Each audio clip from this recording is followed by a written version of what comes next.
जी बेटा, तो कल की क्लास में हमने बात की थी Dalton's law of partial pressure के हवाले से। आज आगे चलेंगे और आइडियल गैस और रियल गैस देखते हैं। Gas which obeys all gas laws at every temperature and pressure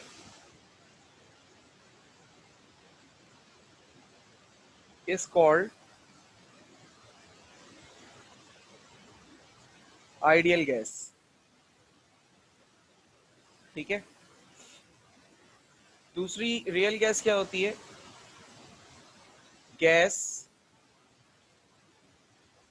which do not obey all gas laws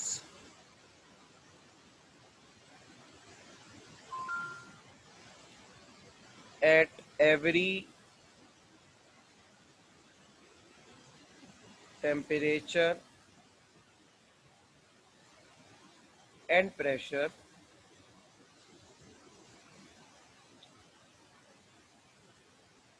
is called real gas।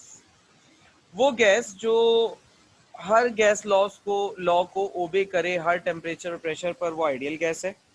और वो गैस जो हर टेम्परेचर प्रेशर पर ओबे ना करे, ठीक है, उसे रियल गैस कहते हैं।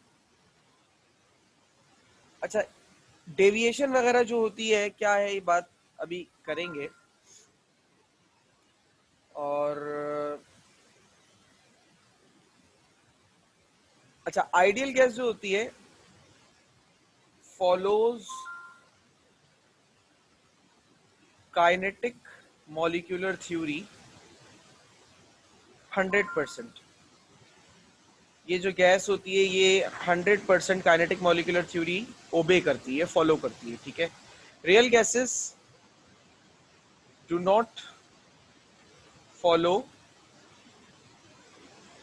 Kinetic molecular theory 100%।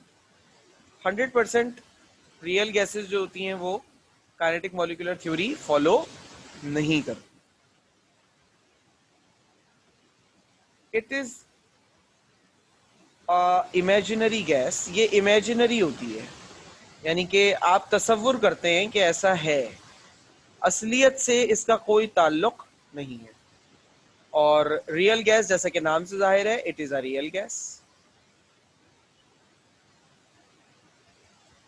ठीक है। कार्बन डाइऑक्साइड, ऑक्सीजन, नाइट्रोजन और अमोनिया, H2S, जो भी बाकी गैसेस हैं, ये सारी रियल गैसेस हैं। ठीक है। अब आइडियल गैस और रियल गैस में आपको थोड़ा सा एक डिफरेंस क्रिएट हुआ। अच्छा, अब मैं तुम्हें ना ये समझाता हूं कि ये जो डेविएशन की बात कर रहा हूं और आइडियल और रियल गैस के फर्क की बात कर रहा हूं, तो ये क्या है बेसिकली, जो मैं ये जो बातें मैं कर रहा हूं, ये क्या है। अब इसके लिए मैं पहले तुम्हें एग्जाम्पल देता हूं। ठीक है। एग्जाम्पल से मेरी बात को समझना। भाई, ये एक सिलेंडर है। ठीक है। और इसकी मैं कुछ कॉपी कर लेता हूं।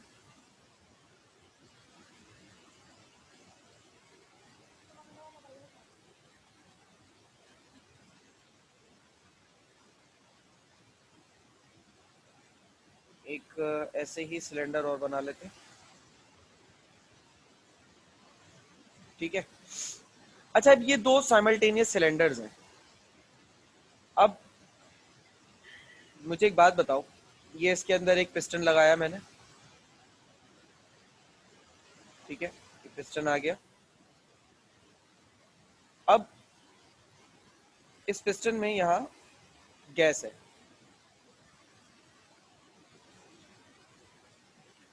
मैं दो कंडीशंस की बात कर रहा हूं तुमसे। अभी फिलहाल जिस कंडीशन की मैं बात कर रहा हूं वो है हाई प्रेशर कंडीशन। ठीक है। अभी मैं तुमसे बात कर रहा हूं हाई प्रेशर कंडीशन की। सही है।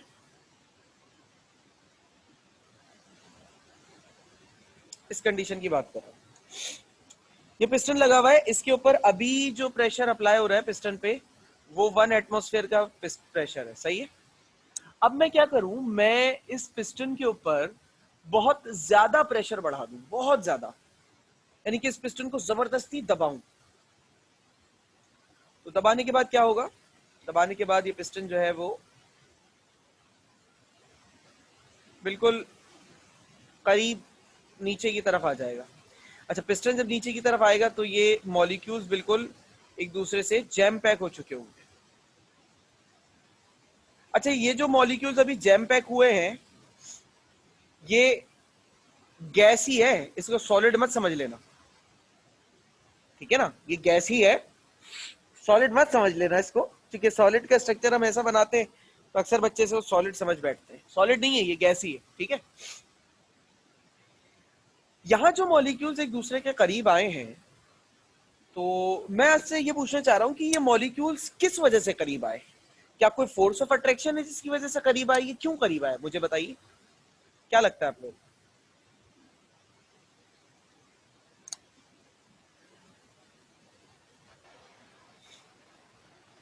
सर प्रेशर अप्लाई है। सर आपने प्रेशर अप्लाई किया है, ठीक है, और उस प्रेशर के नतीजे में क्या हुआ, ये जो गैस के मॉलिक्यूल्स थे ना सर, उस प्रेशर ने इनको मजबूर किया कि ये एक दूसरे के करीब आ जाए।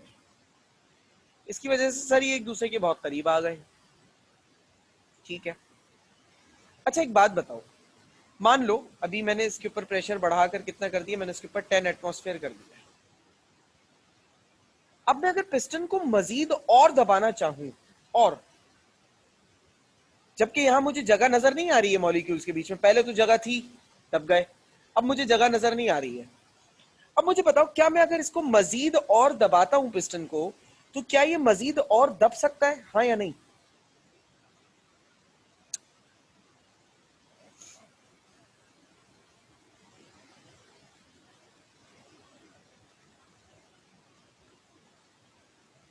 बताओ बेटा। No sir. नहीं दब सकता सर, जगह ही नहीं है, तो क्यों दबेगा, है ना, ऐसे ही है, चलो गुड, अच्छा रीजन दिया। अच्छा, according to Boyle's law, Boyle's law क्या कह रहा है कि volume is inversely proportional to pressure, Boyle's law ये कह रहा है। अच्छा, शुरू से लेकर, यानी कि इस कंडीशन से, यहां से इस कंडीशन से लेकर इस कंडीशन से लेकर आपने जब प्रेशर बढ़ाया तो प्रेशर बढ़ता रहा, वॉल्यूम कम होता रहा, होता रहा, होता रहा। लेकिन अब अगर मैं यहां पर आकर प्रेशर बढ़ाऊं, तो आपने मुझे अभी जवाब दिया कि सर वॉल्यूम जो है सर वो मजीद कम नहीं हो सकता। जवाब सही है, बिल्कुल सही है, गलत नहीं है, वॉल्यूम मजीद कम नहीं हो रहा, ठीक है भाई, ओके। अच्छा एक बात बताओ, अब मैं जब यहाँ प्रेशर बढ़ा रहा हूं, यानी कि प्रेशर बढ़ा रहा हूं, तो लॉ के मुताबिक वॉल्यूम कम होना चाहिए, लेकिन अभी आपने मुझे कहा कि सर वॉल्यूम कम नहीं होगा। तो क्या ये लॉ ओबे हो रहा है यहाँ पर, इस प्रेशर कंडीशन के ऊपर क्या ये लॉ ओबे हो रहा है, हाँ या नहीं? No sir. नहीं हो रहा ना ओबे, बिल्कुल, वेरी गुड, यही मैं बताना भी चाह रहा था। अच्छा अब मैं दूसरी कंडीशन पे आता हूँ, एग्जाम्पल अब दूसरी देता हूँ। हम ऐसे ही दो सिलेंडर्स बना लेते हैं।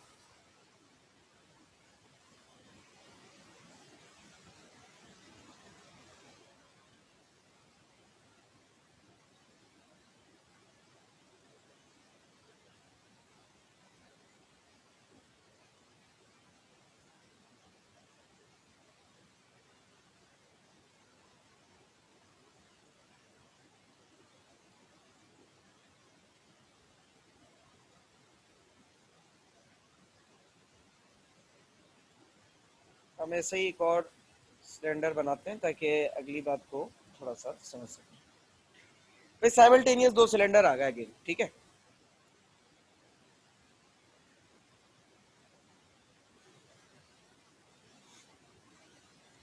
अच्छा अब इस कंडीशन में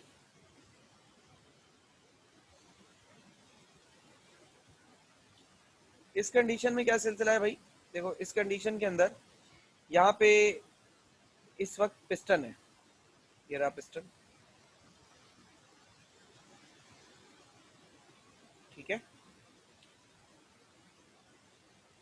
और इस पिस्टन मतलब इस सिलेंडर के अंदर मॉलिक्यूल्स हैं बहुत सारे,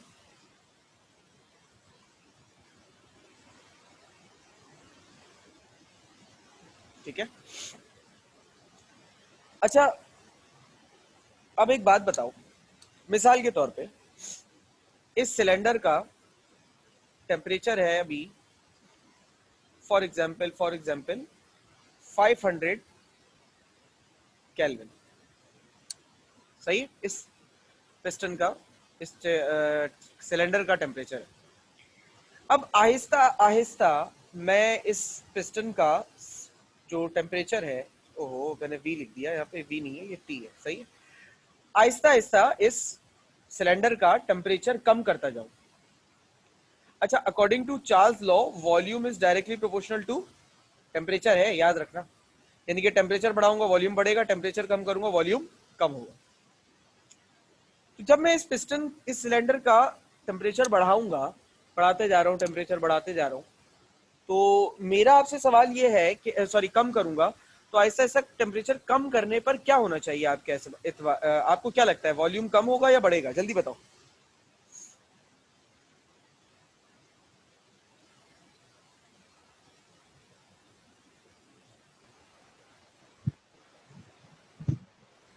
सर रिपीट करिएगा। मैं ये पूछ रहा हूँ बेटा कि देखो, टेम्परेचर अकॉर्डिंग टू, ये सिलेंडर है दो, ठीक है? इस सिलेंडर में गैस मौजूद है और गैस का टेम्परेचर है 500 केल्विन, सही है? एक मिनट बेटा वेट कीजिएगा जरा।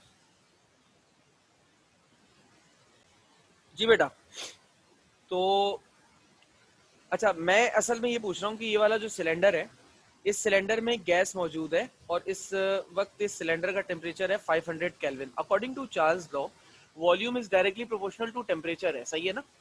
अच्छा, अगर मैं टेम्परेचर को इस वाली कंडीशन में कम करता हूं तो क्या इफेक्ट आएगा? मैं ये पूछ रहा हूँ। शायद वॉल्यूम भी कम हो वॉल्यूम जाएगा। वॉल्यूम कम होगा ना, सही है, गुड। चलो, वॉल्यूम कम होगा तो ये जो पिस्टन है ये आहिस्ता आहिस्ता नीचे आएगा।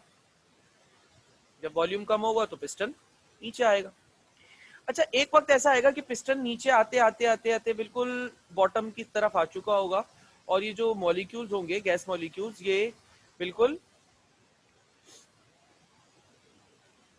टाइटली पैक हो चुके होंगे, सही है? ये बिल्कुल टाइटली पैक हुआ है। अच्छा, अब मुझे एक बात बताओ, अगर मिसाल के तौर पर ये इस वक्त जो इस सिलेंडर का टेम्परेचर है, फॉर एग्जाम्पल वो 20 केल्विन है। अब अगर इस स्टेट से मैं मजीद इस टेम्परेचर को कम करूं तो आपको क्या लगता है कि मजीद वॉल्यूम कम हो सकता है? क्या यहाँ जगह है वॉल्यूम के कम होने की? No sir. नहीं है, ठीक है। लेकिन टेम्परेचर कम होने की गुंजाइश है अभी। 20 केल्विन पर है ना, टेम्परेचर तो कम हो सकता है लेकिन वॉल्यूम कम नहीं होगा, क्योंकि सर गुंजाइश नहीं है। तो क्या गैस लॉ ओबे हुआ? यहाँ पे नहीं हुआ। यहां से यहां तक आने तक तो ओबे होता रहा, लेकिन अब इसके आगे ओबे नहीं होगा। सेम यही सिनेरियो यहां हुआ कि यहां से यहां तक आने में इस कंडीशन से इस कंडीशन आने तक तो ओबे होता रहा, लेकिन अब इसके आगे फर्दर अगर मैं करना चाहूं तो ओबे नहीं होगा। बेटा, ये फर्क होता है आइडियल और रियल गैस में। आइडियल गैस कहती है कि कोई सी भी टेम्परेचर कंडीशन ले आओ, कोई सी भी प्रेशर कंडीशन ले आओ, गैस उसको ओबे करेगी, गैस लॉ ओबे होगा। लेकिन रियल गैस क्या कहती है कि नहीं भैया, हर टेम्परेचर प्रेशर कंडीशन पर ओबे नहीं होगा। एक हद तक ओबे होगा, हर इंसान की एक बर्दाश्त होती है, उस बर्दाश्त के बाद बाहर कुछ भी अच्छा नहीं लगता, तो ये गैस लॉ ओबे नहीं होगा। तो ये जो मैंने सेकंड पॉइंट लिखा था यहाँ डिफरेंस में, कि पहला पॉइंट कि आइडियल गैस हर टेम्परेचर प्रेशर कंडीशन पे गैस लॉ को ओबे करती है, लेकिन रियल गैस गैस लॉ को ओबे नहीं करती। ये वाला पॉइंट समझ में आया टेम्परेचर प्रेशर कंडीशन की एग्जांपल से? सर तो ये चीज थी आइडियल गैस और रियल गैस की बात। अच्छा, अब अगर कोई आपसे पूछे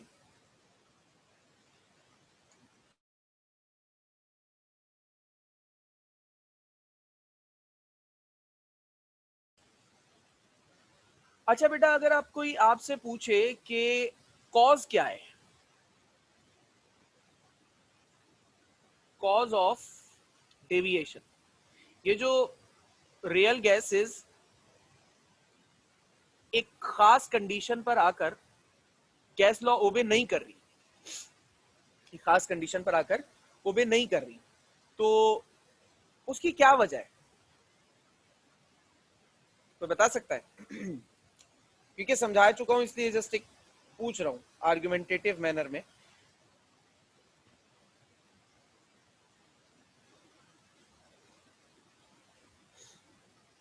कुछ लगता है, कुछ बता सकते हैं?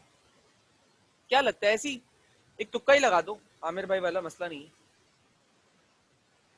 सर क्योंकि आइडियल गैस जो है वो इमेजिनरी है और रियल गैस जो है वो नहीं है इमेजिनरी, रियल ही है। नहीं, इमेजिनरी और वो वाली बात तो चलो सही है, तुम्हारा ये वाला रीजन सही है। असल में मैं इसको कहीं और से लिंक करना चाह रहा था। जवाब ये भी सही है, लेकिन थोड़ा सा और इसको टेक्निकल बनाना चाहिए था। बना देते हैं हम। देखो, इसकी दो वजह है। According to kinetic molecular theory, kinetic molecular theory में हमने एक बात पढ़ी थी कि गैस का जो अपना वॉल्यूम मॉलिक्यूल का होता है ना, एक मॉलिक्यूल का जो वॉल्यूम होता है, जैसे ये गैस है फॉर एग्जांपल, इस सिलेंडर में ये गैस मॉलिक्यूल्स है। हम जब बात करते हैं ना, तो हम हमेशा इस टोटल वॉल्यूम की बात करते हैं। कभी भी गैस के मॉलिक्यूल के अकेला जो एक इंडिविजुअल मॉलिक्यूल है, कभी भी इसके वॉल्यूम की बात नहीं करते, हम इसको निग्लेक्ट कर देते हैं। काइनेटिक मॉलिक्यूलर थ्योरी हमसे ये कहती है, लेकिन असलियत में इसको निग्लेक्ट नहीं किया जा सकता। गैस मॉलिक्यूल का अपना एक खास वॉल्यूम होता है और वो वॉल्यूम हमें फॉलो करना होता है हर हाल में। ठीक है, ये आइडियल गैस, उसे आइडियल गैस का बयान देते वक्त हम उसे निग्लेक्ट कर देते, लेकिन रियल गैस के मॉलिक्यूल का अपना वॉल्यूम होता है जिसे हमें कंसीडर करना भी लाजमी होता है। तो वो जो पॉइंट था ना, जो हम ये कहते हैं कि एक्चुअल वॉल्यूम, तो ये पॉइंट हम कहते हैं कि actual volume of molecules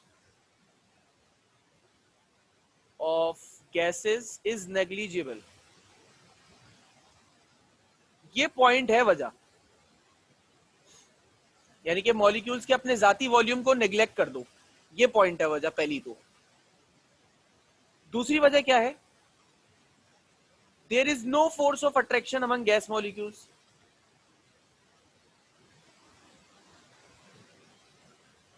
gas molecules में किसी किस्म की कोई फोर्स ऑफ अट्रैक्शन नहीं होती।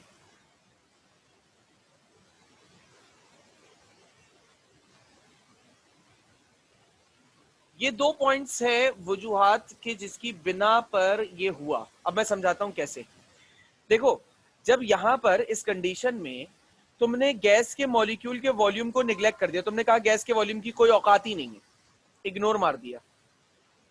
अब जब आहिस्ता आहिस्ता करीब लाते गए, इन मॉलिक्यूल को करीब लाते रहे, तो आखिरी में हुआ क्या? आखिरी में वही वॉल्यूम तो बच गया जो गैस के मॉलिक्यूल का था। जो खाली जगह थी, जो खाली वॉल्यूम था, वो तो सारा का सारा कवर हो गया ना। आखिर में बचा कौन? आखिर में गैस ही तो बची, गैस के मॉलिक्यूल ही तो बचे, जिसको आपने निग्लेक्ट कर दिया। बात समझ में आई?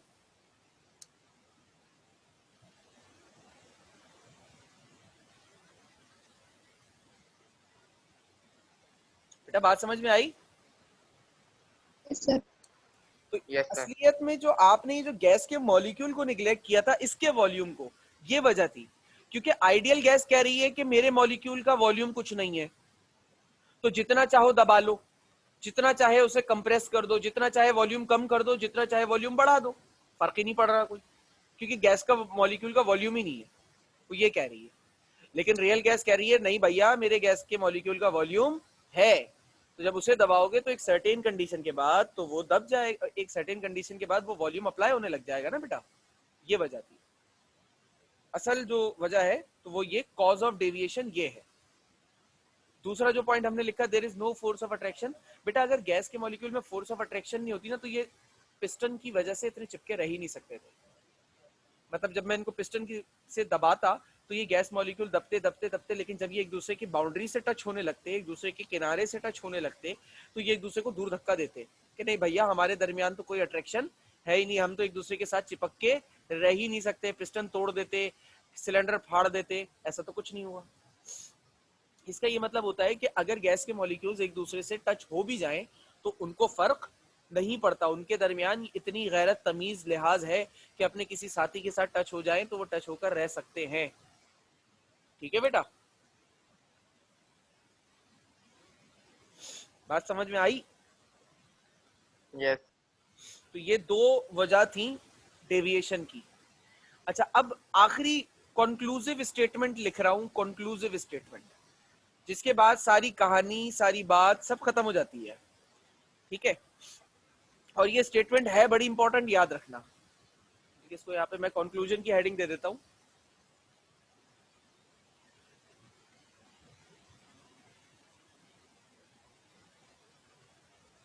अच्छा, गैस लॉज का मतलब कौन कौन से गैस लॉज की बात कर रहा हूं, सबसे पहले ये सुन लो। बॉयज लॉ, मैं बॉयज लॉ की बात कर रहा हूं, मैं चार्ल्स लॉ की बात कर रहा हूं, मैं एवोगैड्रोस लॉ की बात कर रहा हूं, मैं इसमें गे-लुज़ैक लॉ की बात कर रहा हूं। वो आपके कोर्स का हिस्सा नहीं है, लेकिन ये लॉ होता है।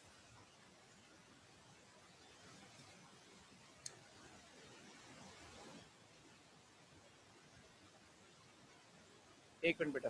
तो एक ये गे-लुज़ैक लॉ था, जो गाय-लुज़ैक कह लें, गे-लुज़ैक कह लें, जिसको जो अच्छा लग रहा है कह लें, भाई याद रख लीजिएगा, ये आपके कोर्स का हिस्सा नहीं है। ठीक है, और इसके अलावा ग्राहम्स लॉ, मैं इसकी बात कर रहा हूं इसमें।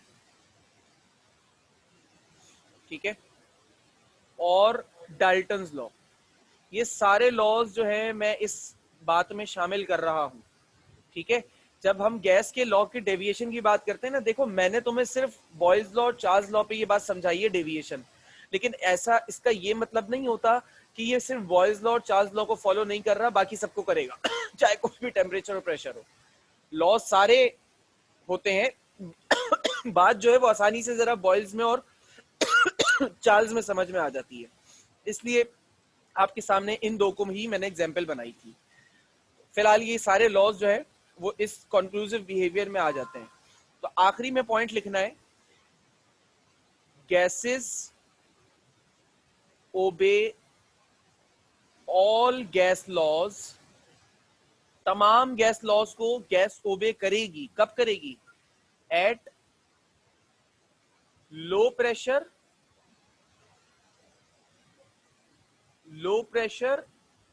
And high temperature condition. Low pressure और हाई टेम्परेचर की कंडीशन पर बेटा गैस लॉज ओबे हुआ करेंगे। ठीक है, अच्छा कब गैस लॉ ओबे नहीं हुआ करेंगे?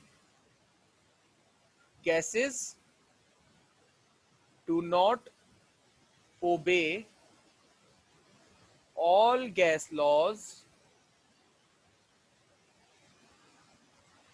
एट हाई प्रेशर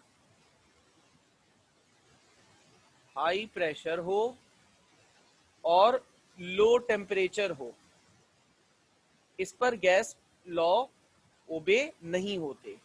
अच्छा, अब ये बात जब बच्चों को बताई जाती है ना, तो बच्चों के जहन में एक बात आ जाती है कि हाई प्रेशर पर गैस लॉ ओबे नहीं हो रहा या लो टेम्परेचर पर गैस लॉ ओबे नहीं हो रहा। तो ये जो असल में जो हाई टेम्परेचर और लो प्रेशर है ना, सॉरी लो टेम्परेचर और हाई प्रेशर है, पहले इसकी रेंज को समझ लो जरा। देखो 1 एटमॉस्फेयर ये नॉर्मल प्रेशर है हमारा। अब जब 1 एटमॉस्फेयर से मैं गैस के ऊपर प्रेशर कर रहा हूं 5 एटमॉस्फेयर 10 एटमॉस्फेयर, ये सब गैस बर्दाश्त करेगा। ये हाई प्रेशर है लेकिन ये गैस बर्दाश्त करेगी, गैस कंप्रेस होगी। जब हाई प्रेशर की बात होती है ना, तो वो बेटा होती है मतलब 100 एटमॉस्फेयर तक भी, ये 100 एटमॉस्फेयर 200 एटमॉस्फेयर सब बर्दाश्त होगा, कोई मसले वाली बात नहीं है, सब बर्दाश्त है। हाई प्रेशर का मतलब है बेटा 500 एटमॉस्फेयर, ये होता है दरअसल हाई प्रेशर, ये कहलाता है हाई प्रेशर 500 एटमॉस्फेयर। ठीक है, यानी कि इतने प्रेशर के ऊपर जब आओगे ना तो गैस लॉ ओबे नहीं होगा, ये गैस लॉ ओबे नहीं होगा। ठीक है,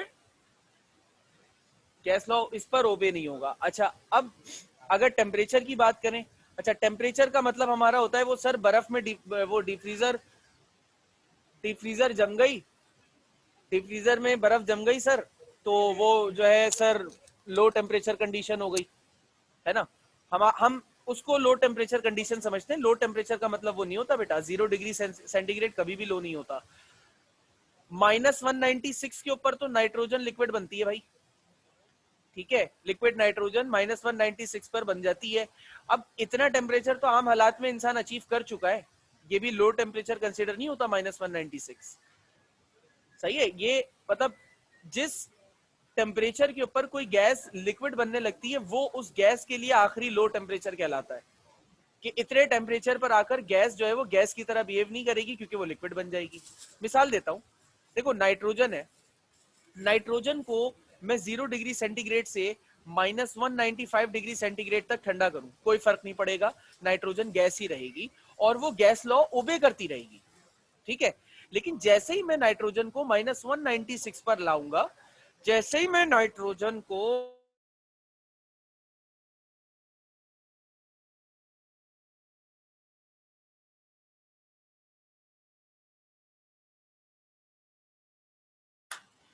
अब जैसे ही बेटा मैं नाइट्रोजन को यहां से -196 पर लेकर आऊंगा, तो इस कंडीशन पे यानी कि -195 से -196 जाते हुए अब नाइट्रोजन अपना गैस लॉ को ओबे करने का सिस्टम छोड़ेगी। मतलब अब वो गैस लॉ को ओबे नहीं करेगी, ये वो कंडीशन है, ठीक है। क्लियर हो गई बात, मेरी समझ में आई? कोई सवाल, कोई कंफ्यूजन किसी को?